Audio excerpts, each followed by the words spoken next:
The rain had stopped only minutes before Evelyn stepped onto the front porch with a basket of freshly folded laundry balanced against her hip, leaving the world washed clean beneath a pale afternoon sky. The old farmhouse rested at the edge of endless wheat fields where the wind rarely slept, and every board in the weathered walls carried echoes of years that had shaped the family living inside.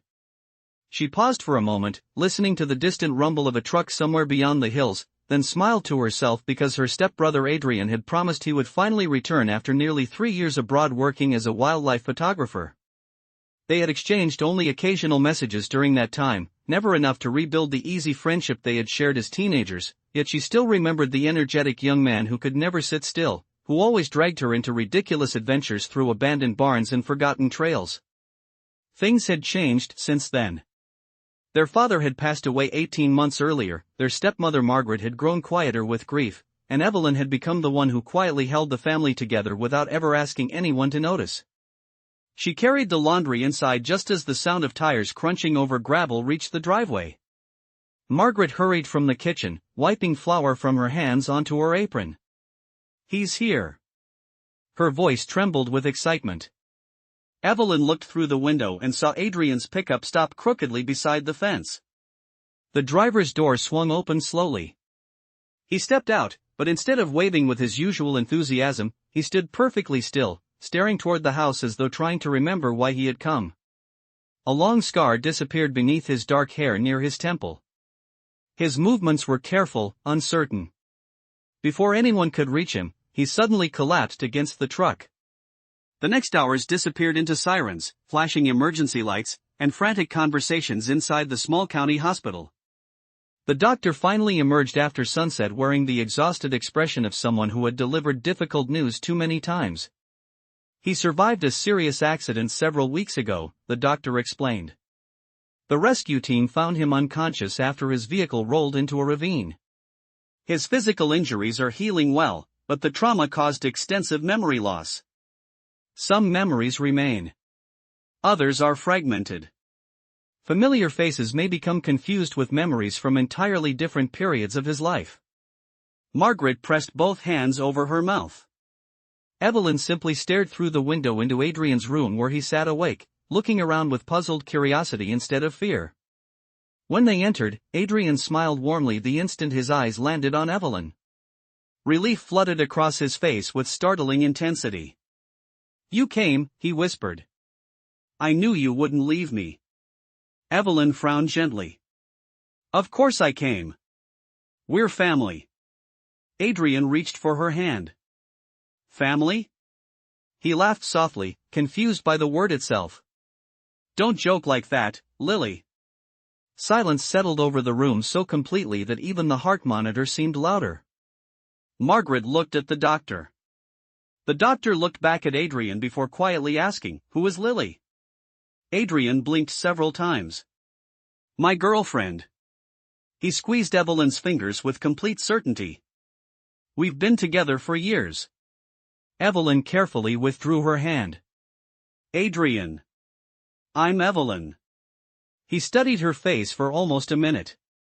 His confident smile slowly returned.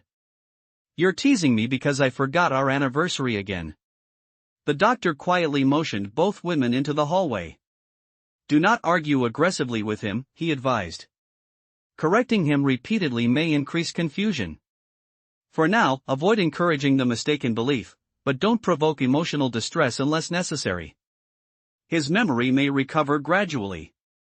The ride home felt longer than ever before. Margaret gripped the steering wheel while headlights carved narrow tunnels through the darkness. "How could he confuse you with someone else?" she asked softly. Evelyn watched passing trees blur together. "Maybe I remind him of her." Margaret shook her head.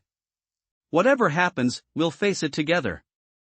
Adrian returned home 3 days later. The farmhouse had been rearranged to reduce fall hazards. Colorful reminder notes decorated the refrigerator, and every cabinet carried labels in thick black letters. At first, he accepted most explanations with surprising patience.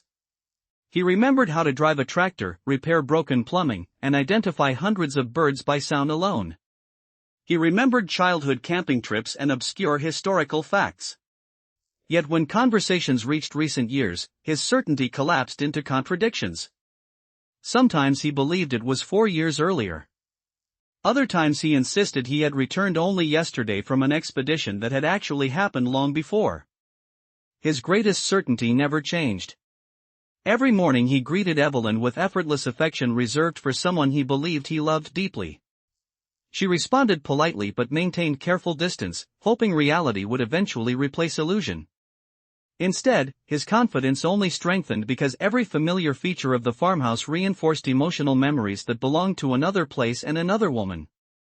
One evening while Margaret visited neighbors, Adrian discovered an old photo album in the attic. Dust floated through shafts of sunset as he flipped slowly through faded photographs. He laughed while pointing at a picture of 13-year-old Evelyn covered in mud after losing a race across the creek. "You always cheated." Evelyn crossed the room and looked over his shoulder. "I fell into the water." "Exactly," he replied. "You pretended to fall so I'd stop running." She smiled despite herself. "That was 20 years ago." He turned another page. Family vacations. Birthday parties.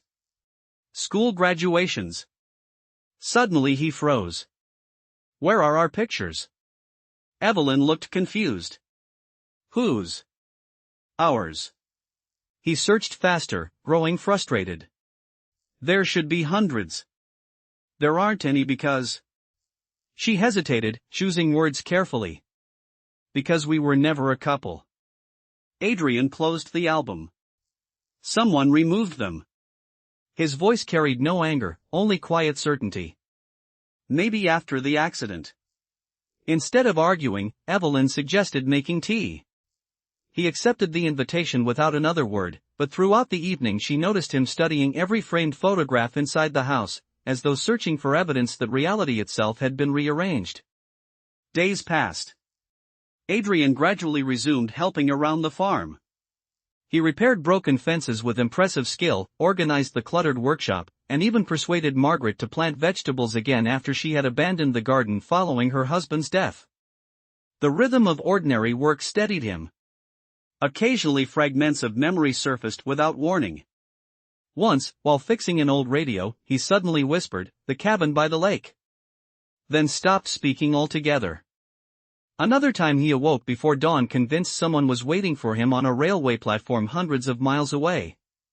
He insisted they had promised never to miss sunset together there. Evelyn quietly wrote every memory fragment into a notebook recommended by the doctor.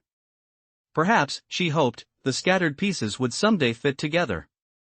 One Saturday the annual Harvest Festival transformed the nearby town into a maze of music, food stalls, carnival lights, and laughing children. Margaret believed the familiar surroundings might stimulate Adrian's memory. At first everything went well. Old neighbors welcomed him warmly despite obvious uncertainty about his condition. Adrian recognized several people immediately. He remembered childhood stories that made everyone laugh. Evelyn relaxed for the first time in weeks.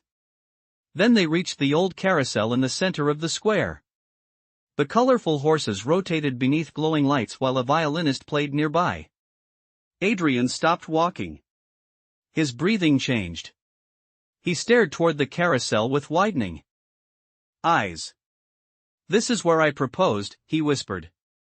Evelyn looked around. "You've never been engaged." He turned toward her with complete conviction. "Right there beside the blue horse." Before she could answer, a young woman pushing a stroller paused nearby after overhearing the conversation. She smiled politely at Adrian. "Welcome back. It's good to see you again." Adrian frowned. "Do I know you?" "We were in school together." She glanced curiously between him and Evelyn. "I heard about your accident." Adrian nodded absent-mindedly, then asked a question that made Evelyn's stomach tighten. "Do you remember my girlfriend?" The woman hesitated. "I don't remember you dating anyone seriously." Adrian's expression hardened for the first time since returning home. He looked from the stranger to Evelyn and back again, searching for an explanation that satisfied neither memory nor evidence. Without another word, he walked away into the crowd. Evelyn hurried after him, weaving through families and musicians until she lost sight of him entirely.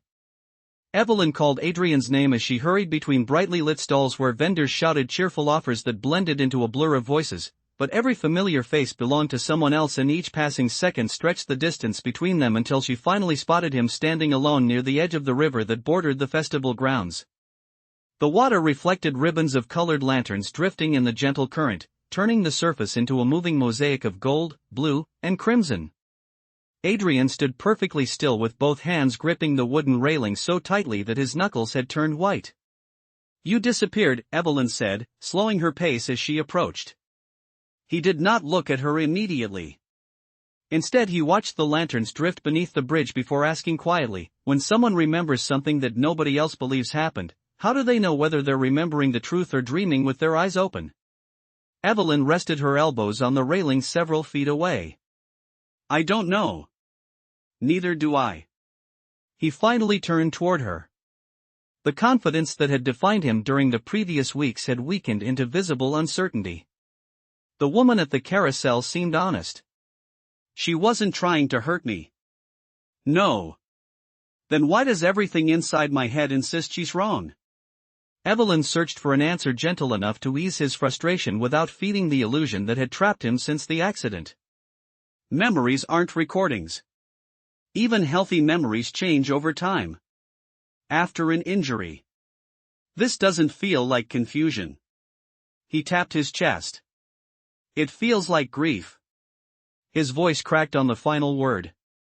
"Every morning I wake up already missing someone, and every time I look at you my mind says I found her, but something inside me keeps whispering that I'm making a terrible mistake." Evelyn felt an unexpected ache because this was the first time he had admitted uncertainty instead of certainty. "Maybe the person you're grieving is real," she said softly. "Maybe your mind is simply attaching those feelings to the wrong face." Adrian looked back toward the river. "If that's true, then somewhere there's a woman who doesn't even know she's been forgotten." They remained beside the bridge until the fireworks began. The explosions filled the night with brilliant bursts of silver and emerald while children laughed and covered their ears. Adrian watched the sky without speaking, and for the first time since returning home he made no attempt to reach for Evelyn's hand. The following week brought unexpected visitors. A middle-aged detective named Warren arrived at the farmhouse carrying a weathered notebook recovered from Adrian's damaged vehicle. "We delayed returning this because it was part of the accident investigation," he explained. "The case has officially been closed." Adrian accepted the notebook with visible curiosity. Its leather cover had been scratched almost beyond recognition, and several pages were stained by rainwater. Most contained technical notes about wildlife migrations, camera settings, and travel schedules, but halfway through the notebook the handwriting changed. Instead of observations about nature, the pages held conversations written from memory, little sketches of cafes, rough maps, and lists of places circled repeatedly as though they held special importance. On one page only 3 words remained legible beneath water damage: "Meet Lily Tuesday." Adrian stared at the name until his breathing grew uneven. "She exists," he whispered. Evelyn leaned closer. "Maybe." Detective Warren adjusted his glasses. "We tried locating anyone connected to that name during the investigation, but without a surname there wasn't much to go on. We assumed it referred to a colleague or travel contact." Adrian closed the notebook carefully. "I'm going to find her." Margaret exchanged a worried glance with Evelyn after the detective departed. "Your doctor said avoiding stress is important." Adrian remained calm. "I'm not chasing fantasies. This notebook existed before my accident. Someone named Lily was real enough to write about." Evelyn could not argue with that. The evidence was tangible. Yet something about the notebook troubled her beyond the obvious. Many entries described places Adrian had indeed visited according to his travel records, but the dates beside several conversations did not match his documented itinerary. He had apparently written about sitting in cafes where airline records proved he could not have been. Either the dates were wrong, or the memories themselves had already begun changing before the accident. That evening, while Adrian slept, Evelyn spread the notebook across the dining table beside printed travel documents she quietly borrowed from Margaret's filing cabinet. Hour after hour she compared timestamps, receipts, passport stamps, and handwritten notes. Some matched perfectly. Others contradicted one another completely. Shortly before dawn she noticed a tiny detail she had overlooked. Every entry mentioning Lily included a small hand-drawn compass in the corner of the page. Curious, she turned back through the notebook. The compass appeared exactly 9 times. On the final occurrence, instead of pointing north, the arrow pointed southeast beside a hastily written address missing its street number. The next morning Evelyn suggested a compromise. If we're going to search, we should do it carefully instead of driving across the country chasing fragments. Adrian looked surprised. You're willing to help? Because if Lily is real, she deserves answers too. Margaret reluctantly agreed after extracting one promise from both of them: if Adrian became overwhelmed or his condition worsened, they would immediately return home. Their first destination lay 2 hours away in a quiet lakeside town mentioned repeatedly throughout the notebook. The drive itself felt strangely peaceful. Adrian remembered scenic shortcuts before road signs appeared. He predicted curves in the highway with impossible accuracy despite claiming he remembered nothing about the trip. They stopped for coffee at a roadside diner where the elderly waitress studied Adrian's face for several long seconds. "You've been here before," she said. Adrian looked hopeful. "With Lily?" The waitress frowned thoughtfully. "No, you were alone. Sat in the corner drawing birds on napkins while waiting for someone who never showed." Adrian's hopeful expression faded. "Are you sure?" "Positive. I remember because you tipped far too much and apologized for wasting a table all afternoon." Back in the truck neither spoke for several miles. Eventually Adrian laughed quietly. "That's almost funny." Evelyn glanced at him. "What is?" "Even my own memories are standing me up." By afternoon they reached the lakeside village where weathered fishing boats rocked gently against wooden docks. The address from the notebook led only to an abandoned bookstore whose windows had been covered with brown paper years earlier. Grass pushed through cracks in the sidewalk. A faded sign still hung crookedly above the entrance. Adrian stood motionless before the locked door. "I know this place," he whispered. "I can smell old paper." He closed his eyes. "There's a staircase on the left." Evelyn peered through a gap in the paper covering one window. "There is." Adrian continued. "A piano upstairs that's always out of tune." She moved to another window. Dust-coated keys rested exactly where he had described. His memory had been correct. An elderly man sweeping leaves outside the neighboring bakery noticed them examining the building. "Looking for someone?" he asked. Adrian stepped forward. "Do you know who owned the bookstore?" "Mrs. Calder. Closed 5 years ago after her husband died." Adrian hesitated. "Did a woman named Lily work here?" The old man leaned on his broom, searching distant memories. "No Lily." He scratched his beard. "There was a young woman named Claire who volunteered during weekends. Tall. Red hair." Adrian's face remained blank. "I don't remember a Claire. She moved away eventually." The old man shrugged. "That's all I know." As evening approached they rented 2 small rooms above a family run inn overlooking the lake. Rain tapped softly against the windows while distant thunder rolled over dark hills. Evelyn sat at the tiny desk reviewing the notebook again when someone knocked gently on her door. Adrian entered carrying 2 mugs of hot tea. "I couldn't sleep." He placed one mug beside her. "Can I ask you something?" "Of course." He sat across from her. "When we were kids, after your mother married my father, were we close?" She smiled faintly. "Closer than most brothers and sisters." "Did I ever make you feel unwelcome?" "Never." He nodded slowly. "That's important." She waited. "Why?" Adrian looked into the steam rising from his tea. Because every time my mind insists you're Lily, another part of me pushes back harder than before. It isn't only because the facts disagree. He struggled to explain. It's because somewhere underneath all this confusion I still know you're my sister. The feeling is buried, but it's there. Evelyn released a breath she hadn't realized she was holding. That's progress. He managed a tired smile. It also terrifies me because if one false memory can feel that real, how many others are hiding where I can't see them? Before she could answer, a loud crash echoed from downstairs. Shouting followed. The innkeeper yelled for someone to call the police.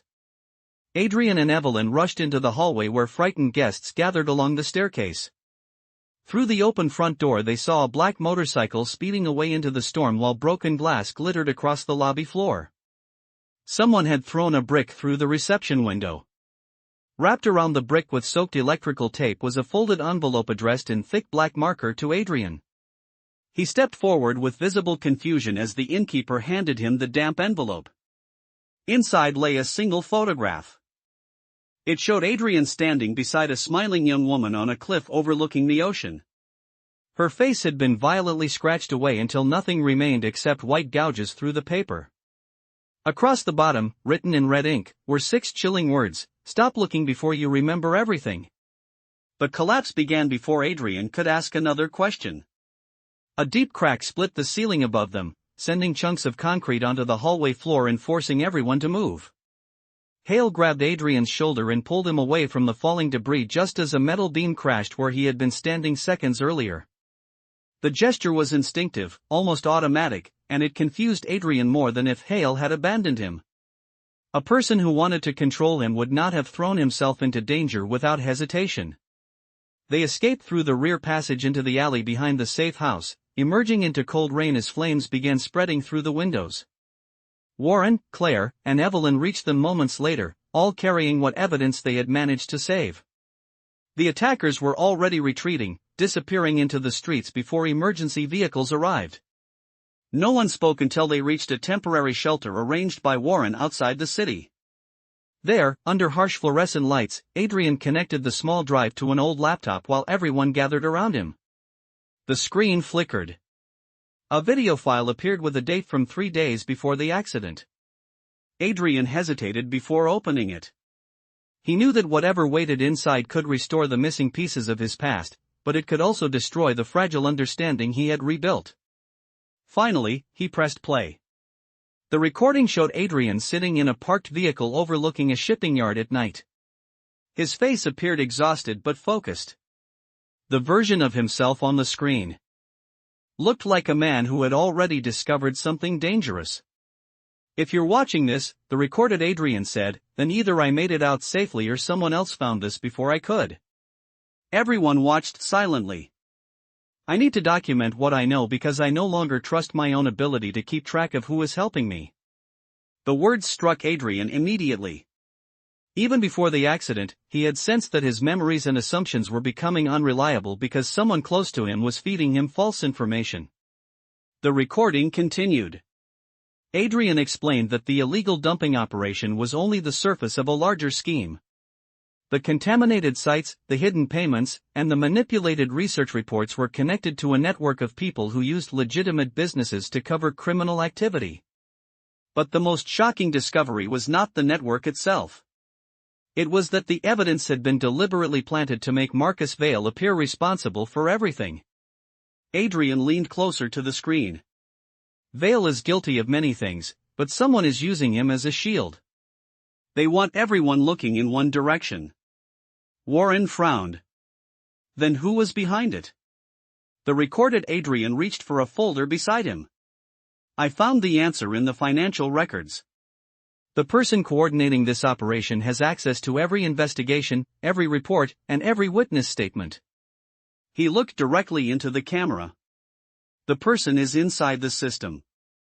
The video paused briefly as static interrupted the image. When it returned, Adrian was holding a document with a familiar symbol in the corner. A symbol that made Warren stand up immediately. It was the emblem of the Regional Investigative Department. "That file shouldn't exist," Warren whispered.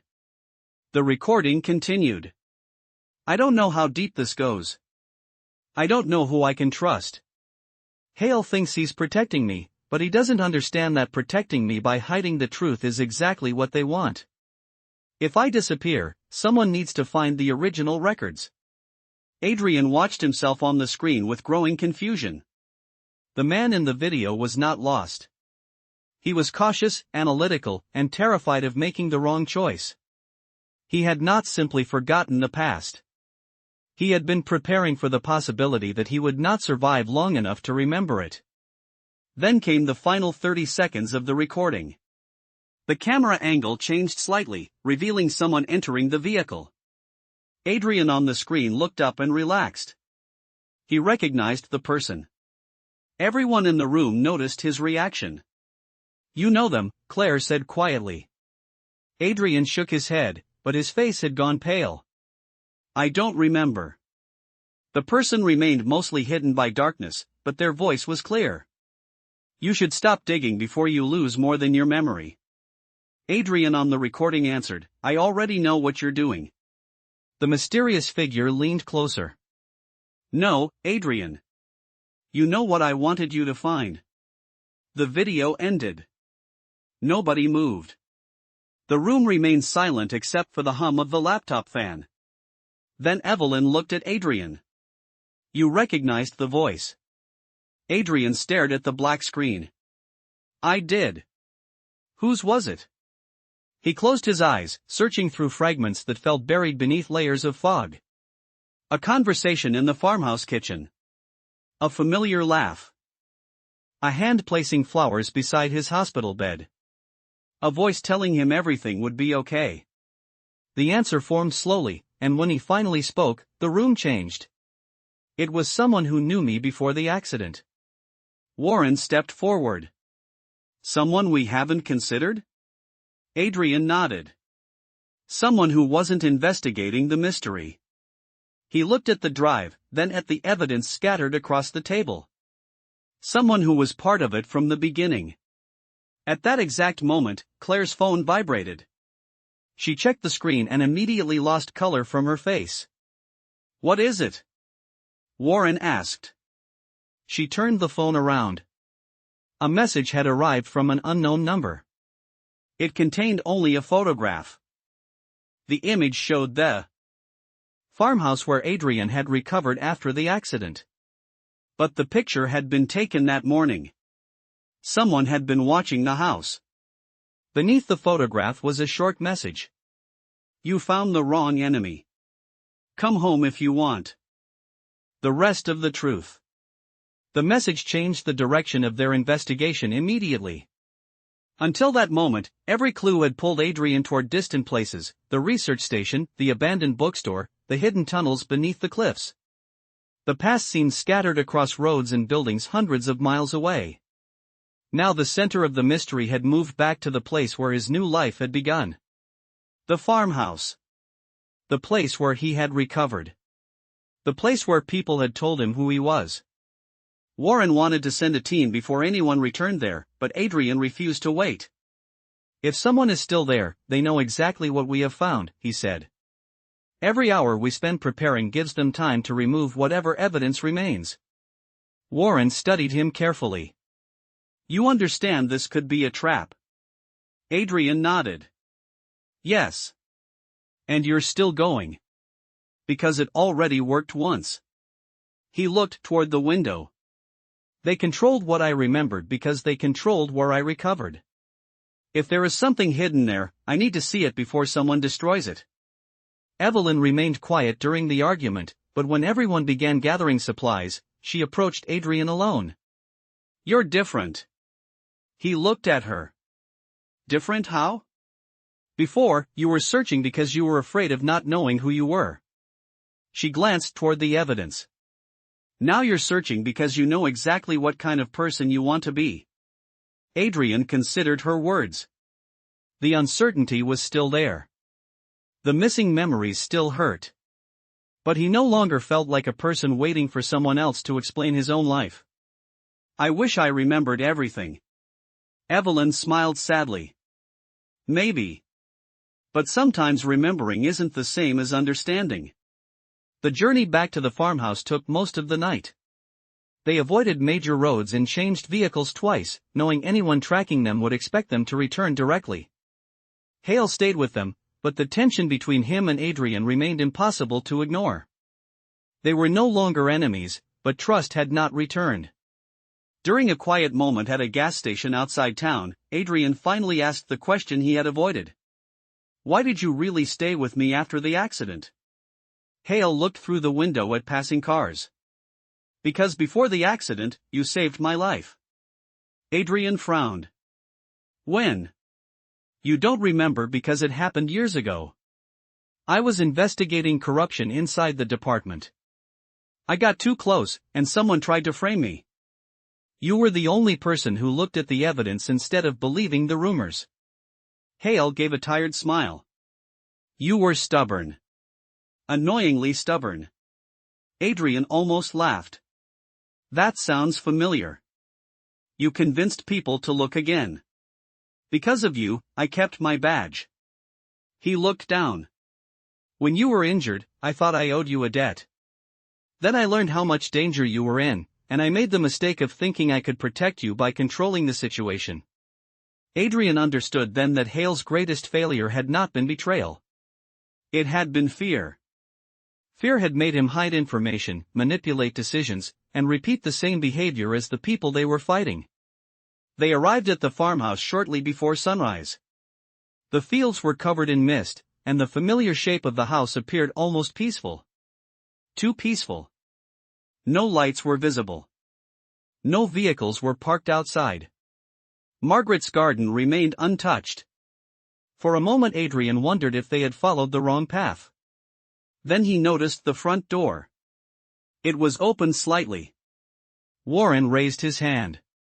Everyone stopped. They entered carefully. The house looked normal at first. The kitchen table still held old magazines. The clock above the fireplace still ticked. The photographs on the walls remained exactly where they had always been. But Adrian noticed something immediately. One photograph was missing. The empty frame sat above the fireplace where a family picture had once been displayed. "Who removed this?" he asked. Evelyn looked closer. "That picture was always there."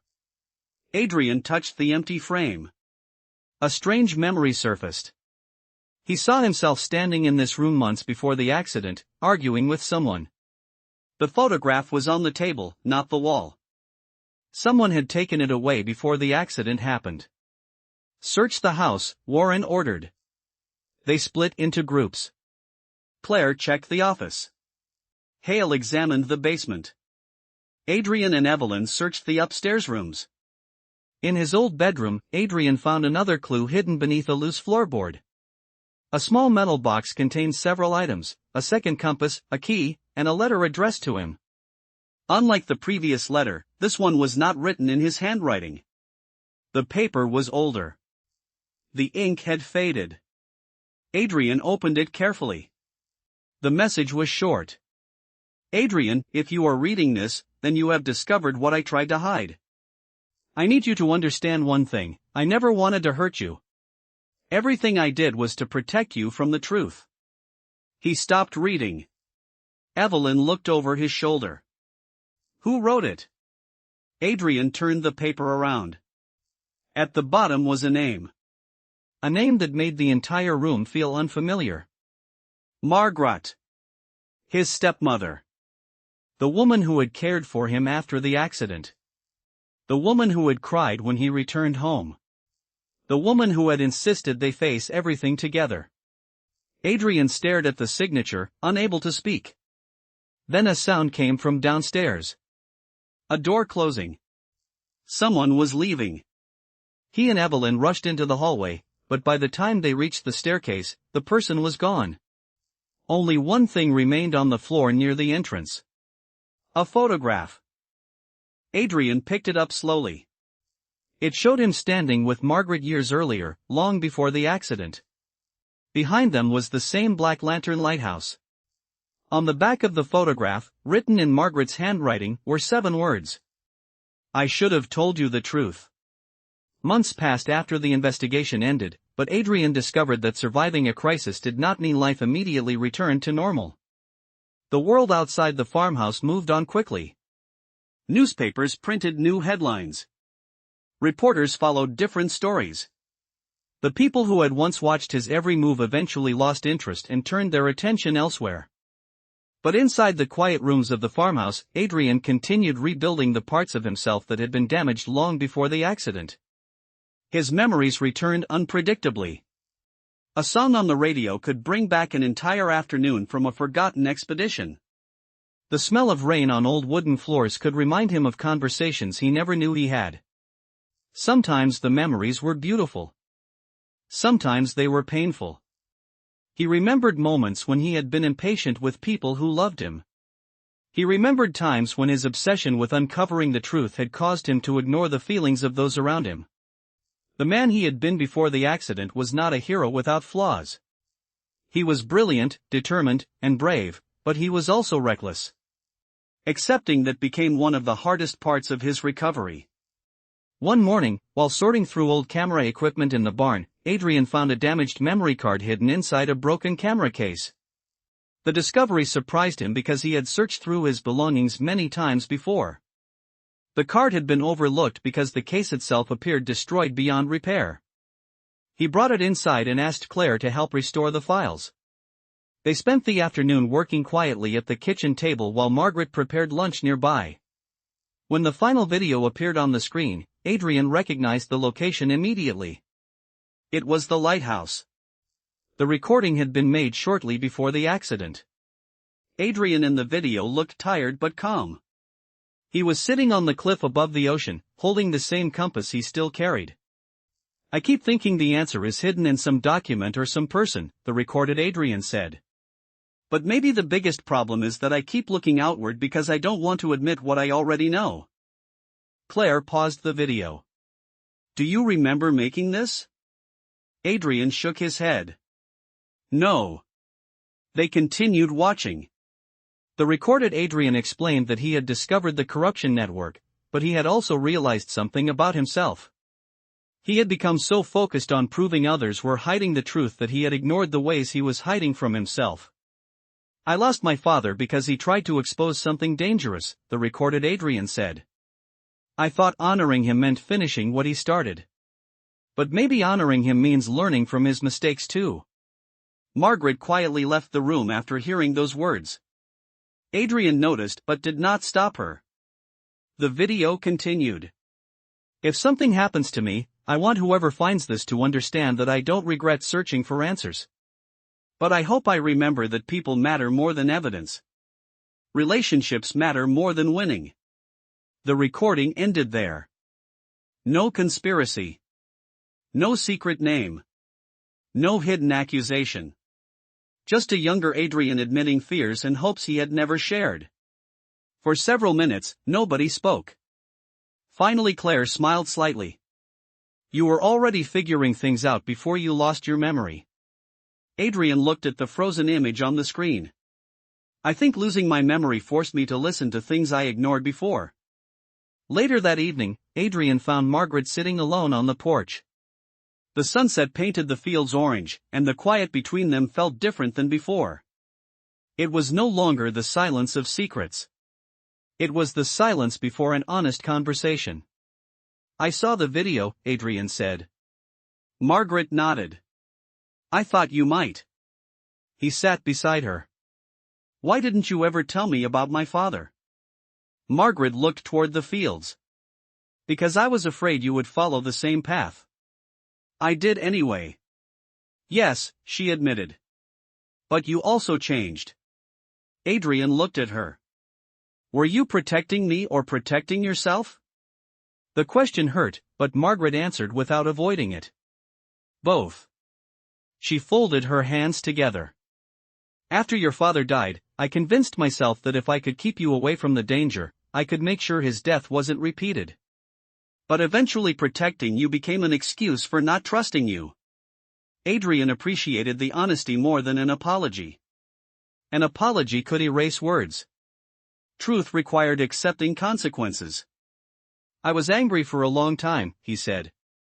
I still am sometimes. Margaret nodded. You should be. But I also understand why you were afraid. They sat together until the sun disappeared. It was not a perfect repair. Some wounds did not disappear because people finally admitted they existed. But the first honest conversation in years became the beginning of something new. A month later, Adrian returned to photography. Not the dangerous investigative work that had consumed his previous years, but something quieter. He began documenting coastal communities, forgotten landscapes, and ordinary people whose stories rarely appeared in headlines. Claire occasionally joined him on assignments, helping research environmental issues without letting the work consume their lives. Warren retired from the department and began teaching investigative ethics to young officers, often telling students that the greatest danger in law enforcement was not corruption alone but the belief that good intentions could justify bad choices. Hale disappeared from public attention for a while, choosing to testify in several cases connected to the corruption network. He never asked Adrian for forgiveness, understanding that forgiveness could not be demanded. But over time, they rebuilt a cautious friendship based not on old debts but on mutual honesty. 1 year after the accident, Adrian returned to the lighthouse once more. This time he brought no evidence files, no notebook full of warnings, and no fear that someone was waiting in the shadows. He simply stood above the ocean and watched the waves. The compass around his neck pointed north, but he no longer needed it to tell him where he was going. He had spent so much time trying to recover the person he used to be that he had nearly missed the person he had become. As the evening light faded, his phone buzzed with a message from Claire. It contained a photograph of a new investigation she had discovered involving unexplained changes in marine habitats. Beneath the image she had written, "You ready for another mystery?" Adrian smiled. A year earlier, that question would have filled him with anxiety. Now it filled him with curiosity. He looked once more at the ocean, then started walking back toward the lighthouse path. Not because he was chasing the past. Not because he needed to prove something. But because life was full of unanswered questions, and he had finally learned that some questions were not meant to break you. Some were invitations to keep moving forward. The new investigation began quietly, without the urgency and fear that had defined Adrian's previous search for answers. There were no threats delivered in the night, no hidden rooms beneath abandoned buildings, no powerful figures trying to erase evidence before it surfaced. Instead, the first clue arrived through a series of photographs taken along a remote stretch of coastline where marine life had begun disappearing at an unusual rate. At first glance, the images showed only empty waters and damaged ecosystems. But Adrian noticed details others overlooked. A pattern in the movement of seabirds. Changes in the color of the shoreline vegetation.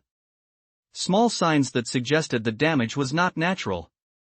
It reminded him of the first investigation that had changed his life, but this time he approached the work differently. He did not isolate himself. He did not believe he had to carry the entire burden alone. Claire worked beside him, gathering scientific records and speaking with local researchers. Warren reviewed documents from a legal perspective. Even Margaret contributed by connecting them with people who had known Adrian's father, people who had once been too afraid to speak. The investigation led them to a coastal village where fishermen had reported strange activity near an offshore platform. The platform officially belonged to a company conducting environmental research, but the villagers claimed the operation had changed after new investors arrived. Adrian spent several days walking the shoreline, speaking with residents, and taking photographs. He discovered that the strongest evidence did not come from official reports. It came from ordinary people who remembered what had changed around them. An elderly fisherman named Thomas showed Adrian a collection of handwritten journals documenting decades of ocean conditions. "Companies always bring experts who stay for a month," Thomas said. "They measure things, write reports, and leave. But people who live here notice what happens every day." Adrian understood immediately. That had been his mistake before. He had searched for hidden documents because he believed truth existed only where someone had tried to hide it. He had forgotten that truth also lived in the experiences of people who paid attention. While reviewing Thomas's journals, Adrian found a repeated reference to a location called Greywater Point. The name meant nothing at first. Then Claire noticed something. Wait. She placed a map beside the notebook. Greywater Point is close to the old research station. Adrian looked closer. The connection was unexpected. The new environmental damage was happening along the same coastline where his original investigation had begun. It was possible that the previous operation had never truly ended. It had only changed form. That evening, the team returned to their rented house near the village. Rain tapped against the windows while Adrian examined old photographs spread across the table. Claire watched him carefully. "You're doing it again." He looked up. "Doing what?" "Trying to solve everything before anyone else can." Adrian smiled slightly. "I thought I was better at that." "You are better." She pointed toward the photographs. "But better doesn't mean alone." He leaned back and considered her words. The old version of himself would have stayed awake all night chasing connections. The new version recognized that exhaustion could create mistakes. He closed the files. "Tomorrow morning, we ask the villagers what they know." Claire smiled. "That might be the most surprising thing you've ever said." The next day brought an unexpected discovery. A local school teacher named Elena approached them after hearing about their investigation. She carried a box filled with decades of student projects about the coastline. Inside were drawings, measurements, and photographs created by children who had grown up near the ocean. One collection from 15 years earlier showed a section of the shoreline covered with a rare species of flowering plant. Recent photographs showed the same area completely destroyed. "Nobody listened because children aren't considered experts," Elena explained. But they were watching. Adrian carefully organized the materials. The evidence was stronger than they expected. It showed environmental changes occurring long before official records acknowledged them. Someone had ignored warnings for years. Someone had allowed damage to continue because admitting the truth would have cost money and reputation. As the investigation expanded, Adrian noticed another disturbing pattern. Several companies connected to the new operation had links to organizations involved in the previous corruption case. Not the same people. Not the same methods. But the same philosophy. Hide problems. Control information. Wait until public attention moves elsewhere. One evening, while reviewing company records, Warren discovered a name that made everyone stop. "This cannot be a coincidence." Adrian looked over. "What is it?" Warren turned the laptop toward him. The document showed a list of executives connected to the environmental project. Near the bottom was a familiar surname. Vale. Adrian felt the old tension return, but it did not control him this time. "Marcus Vale's family?" Warren nodded. "His younger brother." Claire looked at the documents. So the network continued. Adrian shook his head slowly. "Maybe." Everyone looked at him. "But we can't assume the same story is happening again." He closed the laptop. "That's what almost destroyed us before. We saw patterns and believed we already knew the ending." His response surprised everyone, especially himself. The need to uncover the truth remained, but now he understood the danger of letting suspicion replace evidence. The following morning, they traveled to Greywater Point. The location appeared ordinary at first: cliffs, ocean waves, and an abandoned access road leading toward an old industrial structure. But beneath the structure they discovered something hidden. Not a secret tunnel. Not a collection of stolen files. A small monitoring station containing years of environmental data. Someone had been collecting evidence quietly for a long time. On the desk inside was a handwritten note. Adrian picked it up carefully. The handwriting was unfamiliar. The message contained only one sentence. "If you found this, then you finally learned the lesson your father never had time to teach you." Adrian stared at the words. The mystery had changed again. This was no longer only about corruption. It was about a legacy that had continued through generations. Someone had been waiting for him to arrive. Someone who knew his family history. Someone who believed Adrian was finally ready to understand the truth they had been protecting all along. Adrian stared at the photograph until the pixels blurred together. The person beside his father was someone he had known for most of his life.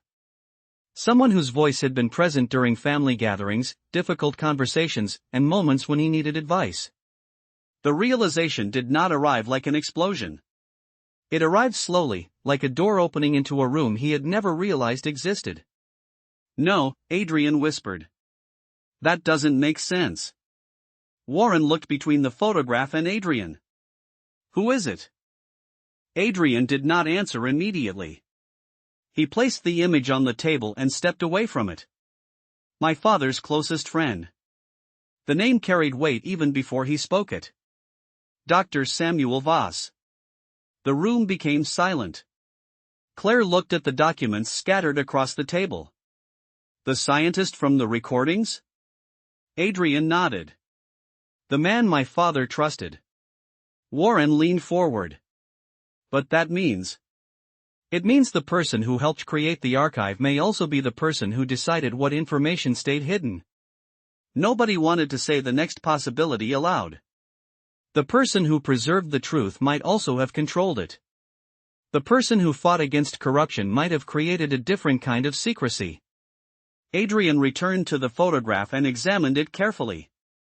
His father's expression was relaxed. Voss looked calm. There was no sign of conflict between them. If there had been betrayal, it had happened later. "We need to find him," Adrian said.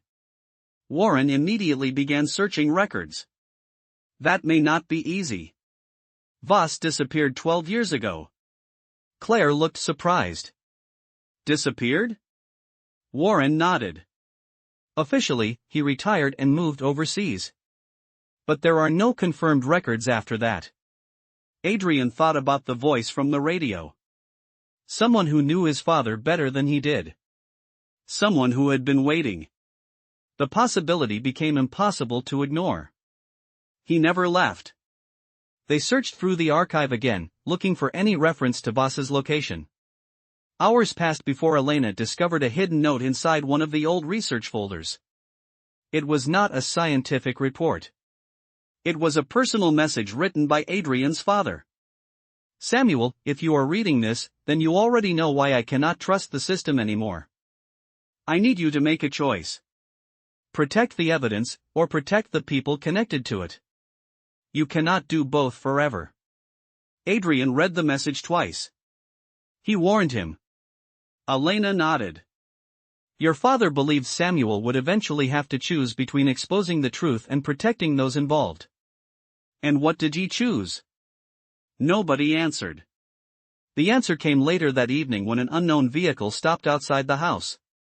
Everyone noticed it immediately. No headlights. No engine noise. Just a dark shape waiting near the road. Adrian looked through the window. "Someone wants us to see them." Warren reached for his phone. "Or wants us outside." Before anyone could decide, a figure stepped from the vehicle and walked toward the door. The person did not hide. Did not rush. Did not appear afraid. When the door opened, Adrian saw an older man standing in the rain. His hair was gray. His face was tired. But his eyes were familiar. Dr. Samuel Voss. For several seconds, nobody moved.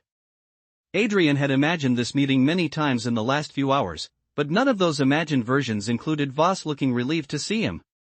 "You look like your father," Voss said quietly. Adrian's expression hardened. "You knew he would die." The accusation came faster than he expected. Voss did not defend himself. He simply looked down. "Yes." The room froze. "Explain," Warren demanded. Voss entered slowly, keeping his hands visible. "Your father discovered something that was bigger than the corruption network. He discovered that the people involved were not only hiding environmental crimes. They were using information itself as a weapon. They controlled investigations, media coverage, public perception. They could make innocent people appear guilty and guilty people appear innocent. Adrian stared at him. And you helped him? I tried. But he died. Voss closed his eyes briefly. Yes. The answer was painful because it was honest. Voss explained that Adrian's father had uncovered evidence connecting several organizations, but releasing it all at once would have exposed innocent people and caused panic. He wanted to build a complete case. A case that could not be dismissed. But someone inside the network discovered what he was doing. The night before his death, he gave me the archive, Voss said. He told me that if anything happened, I had to protect it until Adrian was ready. Adrian felt anger rise. Ready? You all keep saying that. Everyone decided when I was ready. Everyone decided what I could handle. Voss accepted the criticism without argument. You're right. That response surprised Adrian. Your father was right about many things. He was wrong about that. Voss looked around the room. We protected you so much that we repeated the same mistake as the people we fought against. We controlled information because we believed our reasons were better. Adrian had no immediate reply. The truth hurt because it contained no simple villain. Everyone involved had made choices they believed were justified. Some had protected others. Some had protected themselves. The line between the two had blurred over time. Then Voss placed a small device on the table. There is one thing you need to see. He activated it. A recording appeared. Adrian recognized his father's voice immediately. But this time, the message was not a warning. It was a conversation.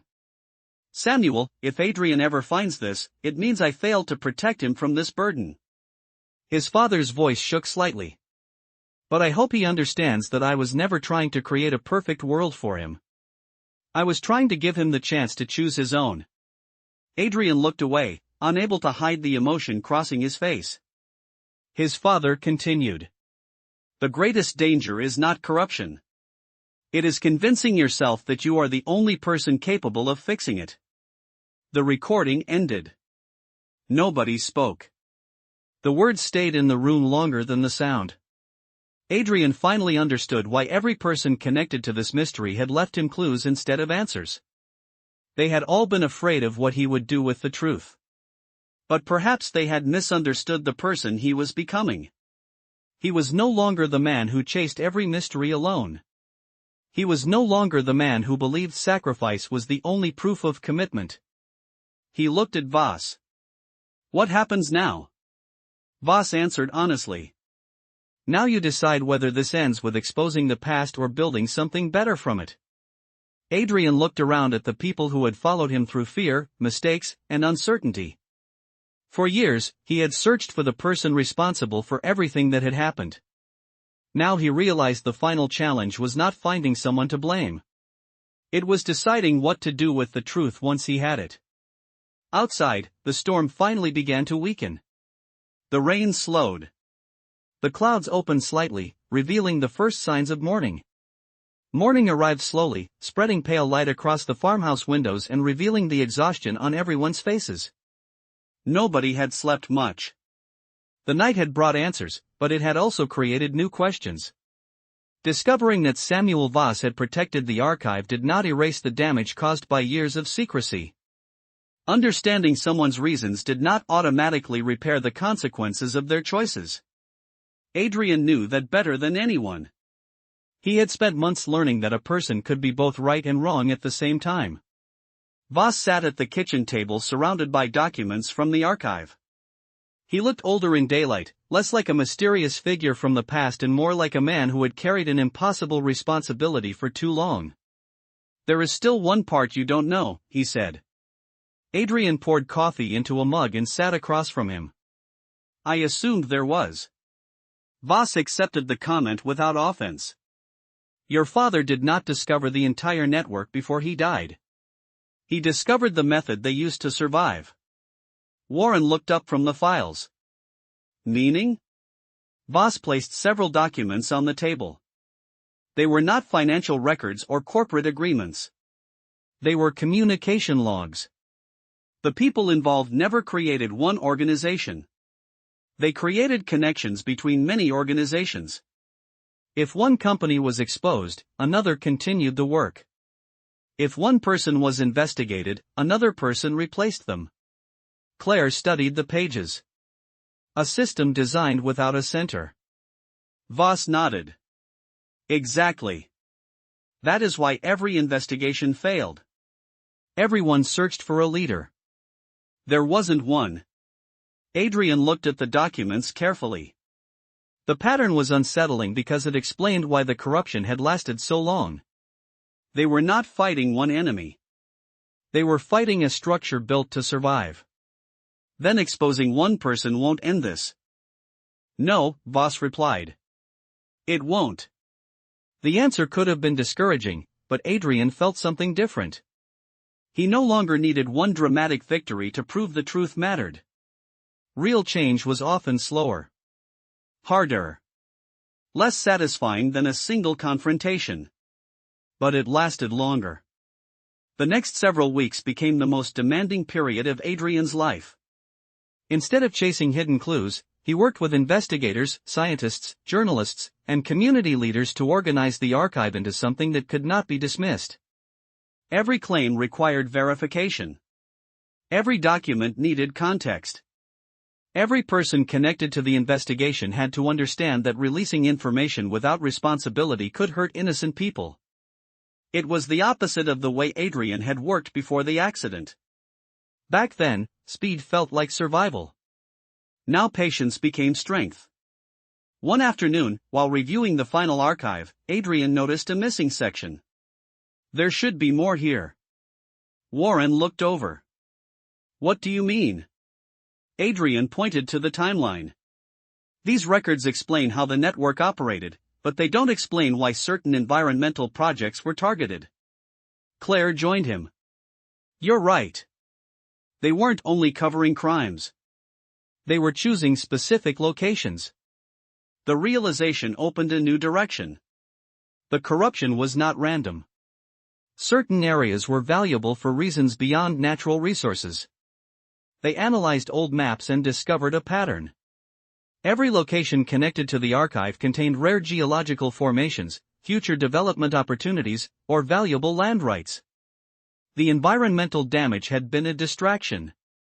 The real goal had been controlling territory before anyone realized its importance. They weren't hiding pollution, Adrian said. They were preparing to control land. Voss looked troubled. Your father suspected that near the end. Why didn't you tell me? Adrian asked. Voss looked down. Because I was afraid. The honesty surprised Adrian. Of what? That you would become exactly what I had watched your father become. Someone who believed the next discovery would finally fix everything. Adrian considered the answer. A year earlier, he would have reacted with anger. Now he understood the fear behind it. But understanding did not mean accepting every decision. You were wrong to hide it, Adrian said. Voss nodded. I know. But you were right to worry. Voss looked at him. That is a difficult thing to admit. Adrian smiled faintly. I've had practice. As the investigation approached its public release, the team prepared for resistance. They knew powerful people would attempt to challenge the information. They knew some would claim conspiracy. Others would attack their credibility. But they were ready because this time the truth did not depend on one person's reputation. It depended on hundreds of records, dozens of witnesses, and years of documented evidence. The day they released the archive, Adrian watched the response from the farmhouse. News organizations across the world began analyzing the information. Scientists reviewed the environmental data. Officials announced new investigations. Communities that had spent years trying to be heard finally saw their experiences recognized.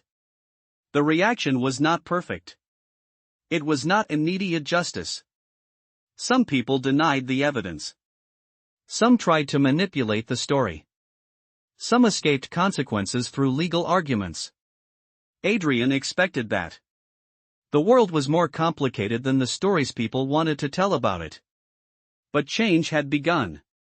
Several months later, Adrian returned to the coastline where everything had started. The old lighthouse stood quietly above the ocean. He brought no files this time. No hidden messages. No recording devices. Only a camera. Claire walked beside him carrying a notebook. "Are you taking photographs or collecting evidence?" she asked. Adrian looked toward the horizon. Photographs. Only photographs? He smiled. I'm learning. They reached the top of the cliff as the sun began setting. The ocean below reflected the changing colors of the sky, and for a moment Adrian thought about all the versions of himself that had existed. The man who chased answers without considering the cost. The man who woke up without his memories. The man who believed finding the truth would repair everything. None of them had been completely wrong. None of them had been complete. He lifted the camera and captured the view. The image was not evidence of a crime. It was not a clue. It was simply a moment worth remembering. Later that night, Adrian returned home and opened the old notebook one final time. The compass symbol appeared on the first page, drawn by a person who had been afraid of losing his way. Adrian added one last entry beneath it. The truth is not a place you arrive at. It is a direction you keep choosing. He closed the notebook and placed it beside the photograph of the lighthouse. The mystery that had begun with missing memories had ended with something more valuable than answers. It had given him perspective. It had taught him that the past could explain a person, but it did not have to control them. Outside, the wind moved through the fields, carrying the sound of distant waves toward the farmhouse. Life continued. New questions waited. New stories remained unwritten. And Adrian, finally at peace with what he remembered and what he did not, was ready to face them. For several months, Adrian believed the story had finally reached its natural ending. The investigations were complete. The evidence had been released. The people responsible for the corruption network were facing consequences. The archive that had once existed in darkness was now being studied by researchers, journalists, and officials around the world. For the first time in years, Adrian woke up without wondering whether someone had hidden a piece of his life from him. Yet he learned that peace was not the same as emptiness. A quiet life did not mean a meaningless one. It meant there was finally room to notice the things he had ignored before. He began spending more time at the farmhouse, repairing old structures, helping neighbors, and photographing landscapes without searching for a secret behind every image. The change was obvious to everyone who knew him. Warren joked that Adrian had become suspiciously normal. "I never thought I'd see the day you fixed a fence without investigating why the fence was broken," he said one afternoon. Adrian laughed while tightening a loose wooden post. "I considered it." Warren shook his head. "Of course you did." Their friendship had changed as well. They no longer bonded through danger alone. They met for coffee, discussed ordinary problems, and argued about harmless things like sports and cooking. It was a strange adjustment for both of them. They had spent so long operating under pressure that normal conversations sometimes felt unfamiliar. Claire continued her environmental research and traveled frequently, but she and Adrian stayed connected.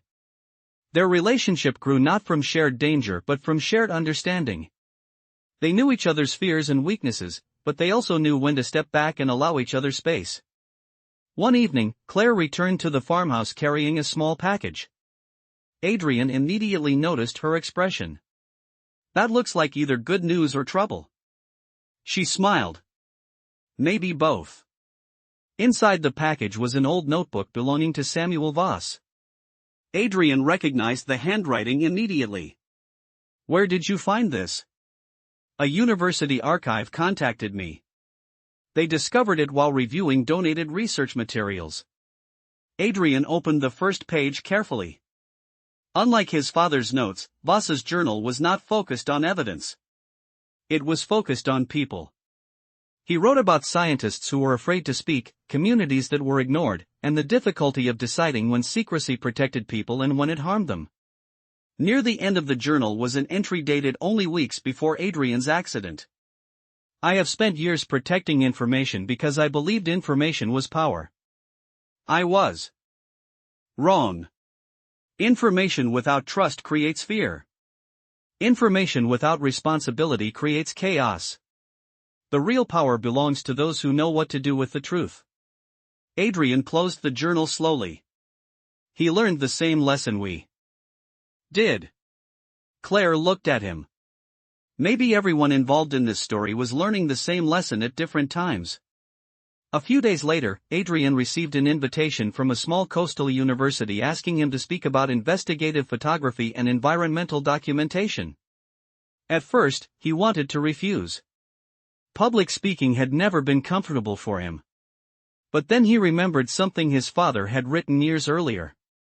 Stories mattered because they connected people who might otherwise believe they were alone. He accepted. The lecture hall was filled with students, researchers, and young journalists. Adrian expected questions about the corruption case. Instead, the first student asked, "How do you know when you are chasing the truth and when you are chasing the feeling of being right?" The question surprised him. It was not about evidence. It was about judgment. He thought carefully before answering. You ask yourself whether you would still care about the truth if nobody knew your name afterward. The room became quiet. Adrian continued. The truth is not valuable because it proves you were correct. It is valuable because it helps people make better choices.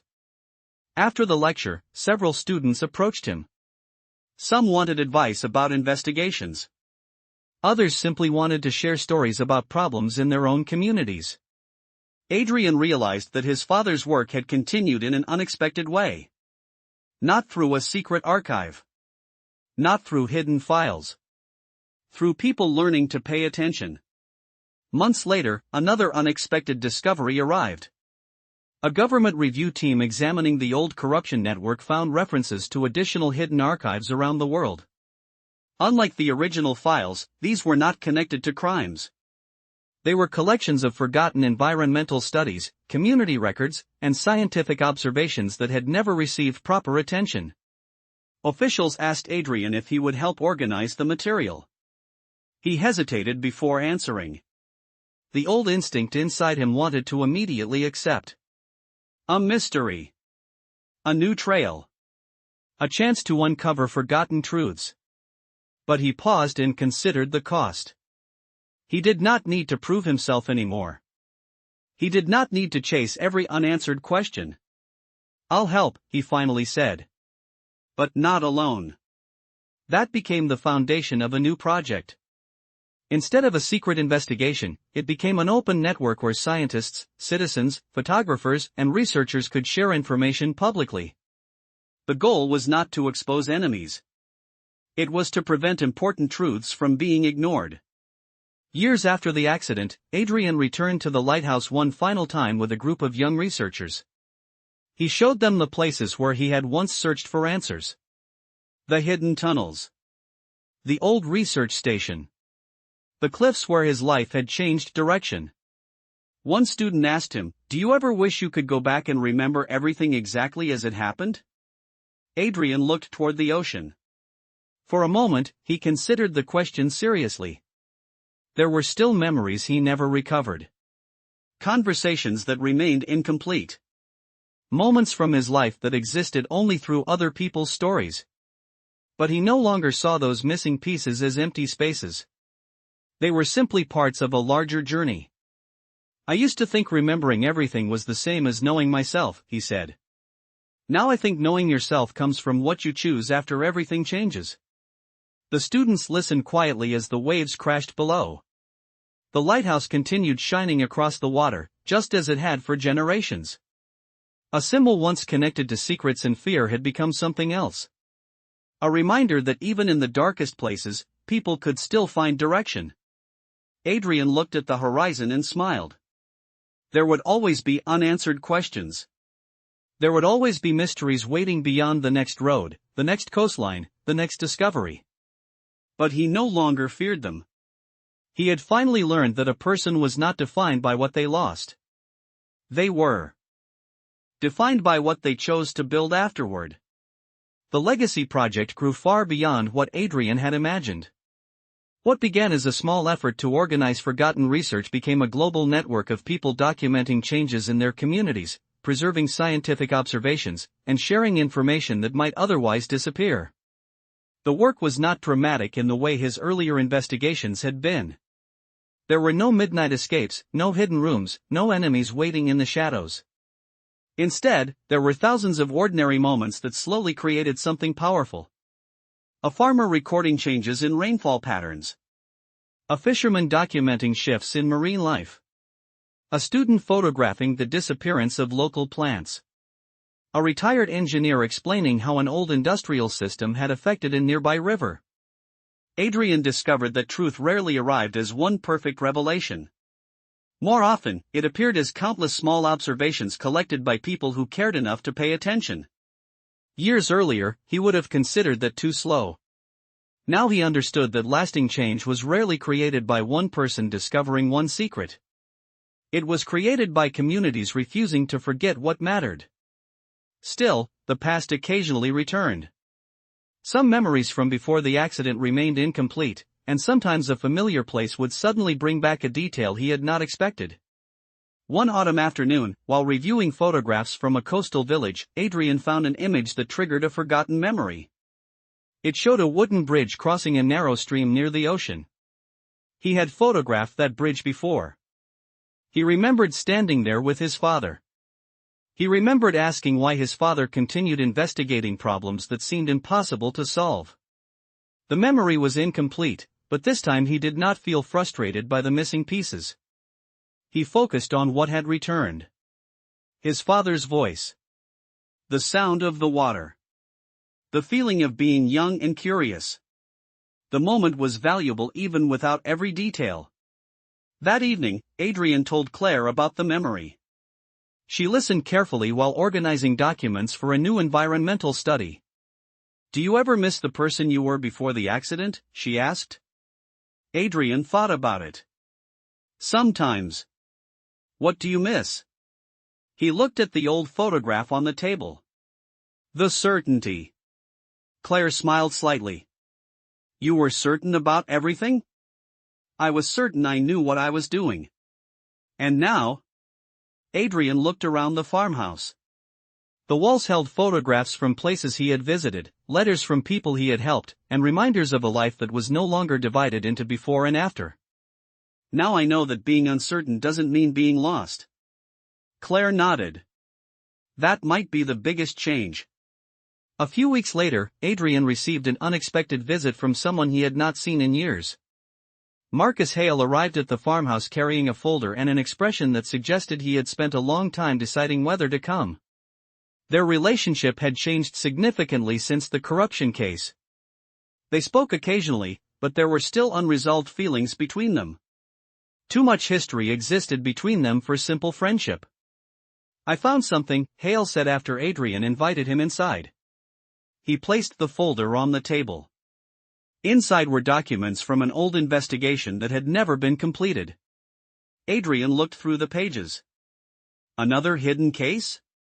Hale shook his head. "No. Something different." The documents described a group of researchers who had been ignored after discovering unusual climate patterns decades earlier. Their work had been dismissed because it challenged accepted ideas at the time. "Why bring this to me?" Adrian asked. Hale looked toward the window. "Because I spent years deciding what people were allowed to know. I don't want to make that mistake again." The statement meant more than the documents themselves. Hale was not simply delivering information. He was acknowledging the person he had been and the person he wanted to become. Adrian accepted the folder. "Thank you." Hale nodded. "I don't expect you to forget what I did." "I won't." Hale looked surprised. Adrian continued, "But remembering what happened doesn't mean we have to stay trapped there. The answer seemed to ease something in Hale that had remained unresolved for years. As winter approached, the farmhouse became a gathering place for researchers and community members working on new projects. The same rooms that had once held secrets now held conversations. The same table where Adrian had examined hidden documents now held maps, photographs, and ideas from people around the world. Margaret watched the transformation quietly. One evening, while helping prepare dinner for a group of visitors, she looked around the room and smiled. "Your father would have liked this." Adrian looked at the people talking around the table. "I think he would have argued with half of them first." Margaret laughed. "Definitely." The laughter felt ordinary, and that made it meaningful. For years, their family had been defined by what they could not say. Now they were learning to build something from what they could share. On the anniversary of the accident, Adrian returned alone to the place where his vehicle had crashed. The road looked different now. The trees had grown taller. The signs had been replaced. The world had moved forward. He stood there for a long time, remembering the fear and confusion that had followed. He remembered waking up without knowing his own story. He remembered searching for answers because he believed the missing past was the only thing standing between him and peace. But standing there now, he understood something he could never have understood then. A life was not a puzzle where every missing piece had to be recovered before the picture made sense. A life was something people continued creating, even when pieces were missing. Adrian placed a small marker near the roadside with permission from local authorities. It did not contain his name. It did not tell his story. It simply carried a message he believed anyone could understand. Pay attention. Remember what matters. Then he walked back toward the road. The journey that had begun with lost memories had become something entirely different. It had become a reminder that people were not only shaped by what happened to them. They were shaped by the choices they made afterward. And as Adrian returned home beneath a sky filled with stars, he knew there would always be new mysteries, new challenges, and new questions waiting. But he no longer searched for answers because he was afraid of what he might find. He searched because discovery itself was part of being alive. The years that followed brought a kind of peace Adrian had once believed impossible. The world no longer knew him as the man who lost his memory or the investigator who uncovered a hidden network of corruption. Those chapters remained part of his history, but they no longer defined every conversation. He had become something else, a person who helped others find their own voices. The Legacy Project continued expanding, and with each new discovery Adrian saw the same pattern repeated across different places. Problems survived when people believed their individual efforts were too small to matter. Change began when ordinary people decided their observations, their experiences, and their concerns deserved to be recorded. Yet even after years of progress, Adrian knew that success could create its own danger.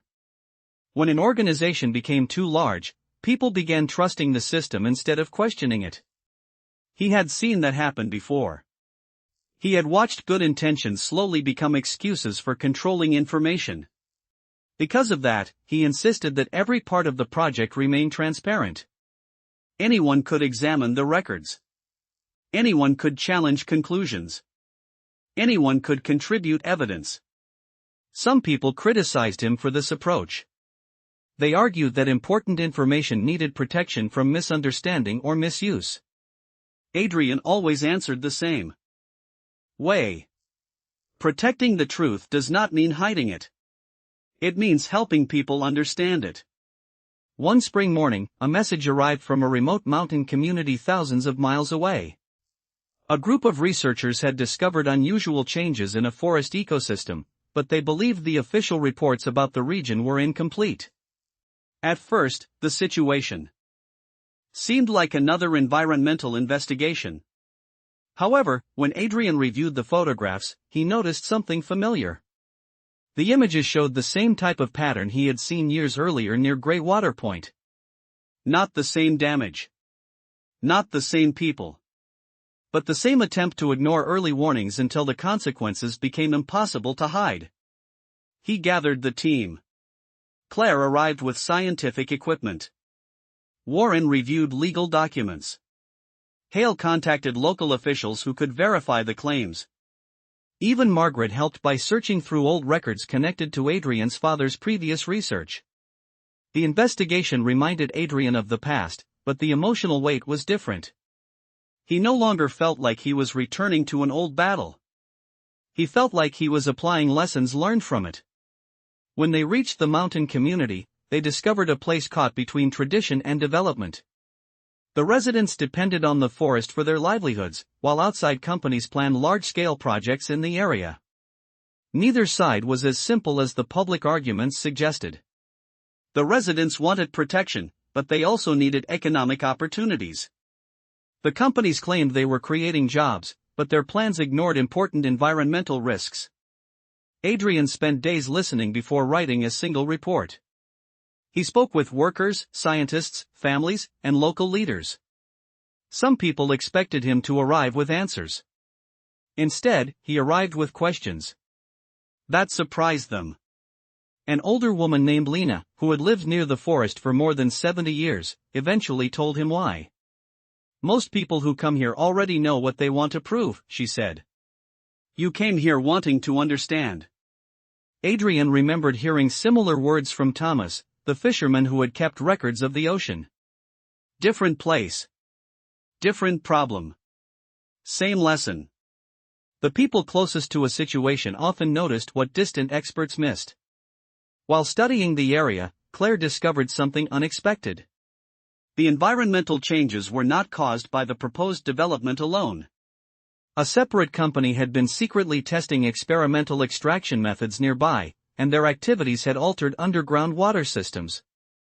The evidence was incomplete, but it was enough to demand further investigation. When Adrian confronted the company representatives, they did not threaten him like the people from his past had. They tried a different strategy. They offered cooperation. They offered funding. They offered to support the legacy project if Adrian agreed to delay publication until their own review was complete. The offer was tempting because it appeared reasonable. There was no obvious villain. No dramatic confrontation. Just a request to wait. Adrian recognized the danger immediately. The hardest choices were not always between right and wrong. Sometimes they were between what was convenient and what was necessary. He declined the offer. You can participate in the process, he told the representatives. But you cannot control when the truth becomes public. The report was released weeks later. It did not accuse everyone involved of wrongdoing. It separated facts from assumptions. It acknowledged uncertainty where evidence was incomplete. Some people criticized Adrian for not making stronger claims. Others praised him for refusing to exaggerate. The result was a long public discussion rather than a sudden explosion of anger. For Adrian, that was progress. The old world had rewarded dramatic conclusions. The new world required careful understanding. After the investigation ended, Adrian returned to the farmhouse. He walked through the rooms that had once contained hidden letters, secret files, and painful memories. Now they contained books, photographs, and the voices of people who came there to share ideas. He stopped beside the shelf where his old notebook rested. The cover was worn from years of use. Inside were records of the man he had been and the person he had become. Claire found him there. Still keeping that, she asked. Adrian smiled. I thought about throwing it away. Why didn't you? He opened the notebook and looked at the first page. Because forgetting the past and learning from it are different things. Claire leaned against the doorway. Do you ever think about what would have happened if the accident never occurred? Adrian closed the notebook. It was a question he had asked himself many times. If he had remembered everything. If he had continued exactly as before. If he had never been forced to rebuild himself. I think I would have found the truth eventually, he said. But I don't know if I would have understood it. Outside, the fields moved gently beneath the evening wind. The farmhouse lights glowed warmly against the darkness. Adrian looked around at the life he had built from broken pieces and unfinished stories. He no longer saw his missing memories as a tragedy that had stolen part of him. They were part of the path that led him here. The mysteries of the past had not disappeared. New ones would always appear. But now he knew that every investigation, every discovery, and every unanswered question carried the same responsibility. The purpose was never simply to uncover what was hidden. The purpose was to use what was discovered to make the world a little more honest than it had been before. And that was the journey Adrian chose to continue. The Legacy Project reached its 10th year with a celebration that Adrian never expected to attend. He had always imagined meaningful work ending quietly, with results speaking louder than recognition. But when researchers, community leaders, students, and ordinary citizens gathered from different countries to mark a decade of shared discoveries, Adrian realized the project had become something much larger than any individual effort. The gathering was held near the coast, not far from the lighthouse that had once represented fear, confusion, and unanswered questions. Now the same shoreline was filled with conversation, music, and people comparing notes about the places they loved. Adrian stood near the edge of the crowd watching a group of young researchers examine old photographs from the original Greywater Point investigation. Their excitement reminded him of himself years earlier, before the accident, when every mystery felt like a challenge that had to be conquered. But there was a difference. These young people were not searching alone. They were working together from the beginning. That was the change he had hoped for. Claire joined in carrying 2 cups of coffee. "You look like you're thinking too much." Adrian smiled. A familiar accusation. She handed him a cup. "What is it this time?" He looked around. "I was thinking about how strange it is that everything started because I lost something." Claire understood immediately. "Your memories." He nodded. "I spent so long trying to recover them that I never considered what I might gain by having to rebuild." They watched as a group of students presented a project about protecting coastal habitats. Their presentation was imperfect. They stumbled over some explanations. They disagreed with each other. But they were passionate, and they were listening to one another. Adrian found himself smiling. The future did not need perfect people. It needed people willing to learn. Later that evening, Adrian received a letter from an unexpected source. The envelope was old, and the handwriting immediately caught his attention. It belonged to Samuel Voss. Adrian had not heard from him in several years. After the final investigations, Voss had moved away from public attention, choosing to teach rather than lead. Inside the letter was a simple explanation. Voss had been reviewing his old research and discovered one final document that had been overlooked. It was not evidence of corruption. It was a personal message from Adrian's father.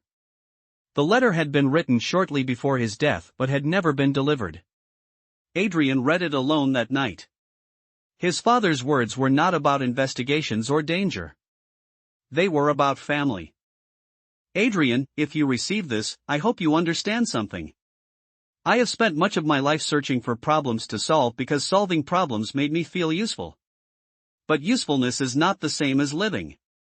Do not allow your desire to protect the world to prevent you from experiencing it." Adrian stopped reading for a moment. The message felt strangely familiar, as if it had been written not only for him but for every version of himself he had become. The letter continued. "The greatest thing you can give people is not the answers you find. It is the courage to ask better questions." Adrian folded the letter carefully.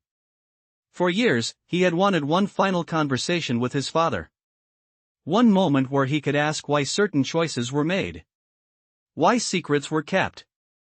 Why he had been left to discover everything afterward. But now he realized the letter was not an explanation. It was something more valuable. It was trust. His father had trusted him to make his own choices. The following morning, Adrian returned to the lighthouse. He climbed the familiar path carrying the letter in his pocket. The ocean was calm, and the old lantern rotated slowly above him. He stood there for a long time, remembering the first time he came to this place after waking from the accident. Back then, he had looked at the lighthouse and seen only a symbol of everything missing from his life. Now he saw something different. A lighthouse did not remove storms. It did not control the ocean. It simply offered direction when people needed it. Adrian realized that was all anyone could do. No person could prevent every tragedy. No person could uncover every hidden truth. No person could protect everyone from every mistake. But people could offer guidance. They could share what they learned. They could help others find their way.